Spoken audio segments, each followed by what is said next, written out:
ICMR तसेच WHO यांच्या सूचनेप्रमाणे सार्वजनिक आरोग्य विभाग, जिल्हा परिषद पालघर यांनी काही गोष्टी करण्यासाठी आणि काही गोष्टी टाळण्यासाठी सांगितले आहेत, ते आपण पाहणार आहोत। जेव्हा खोकला किंवा शिंक येत असेल तेव्हा आपले तोंड आणि नाक रुमाल किंवा टिश्यू पेपरने झाका। साबण आणि पाणी किंवा अल्कोहोल आधारित सॅनिटायझरने आपले हात वारंवार धुवा। ताप, खोकला आणि शिंका येत असल्यास सार्वजनिक ठिकाणांपासून दूर राहा। भरपूर पाणी प्या आणि पौष्टिक खा।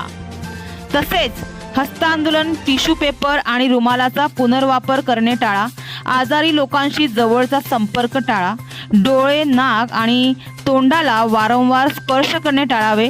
तसेच सार्वजनिक ठिकाणी थुंकणे किंवा डॉक्टरांच्या सल्ल्याशिवाय औषध घेणे ह्या गोष्टी टाळा, असे त्यांनी सूचित केलं आहे। तर नागरिकांनी सतर्क राहून चुकीची माहिती पुढे फॉरवर्ड करू नये। या व्हायरसमुळे होणाऱ्या आजारावरील उपचारांची डॉक्टरांना माहिती आहे।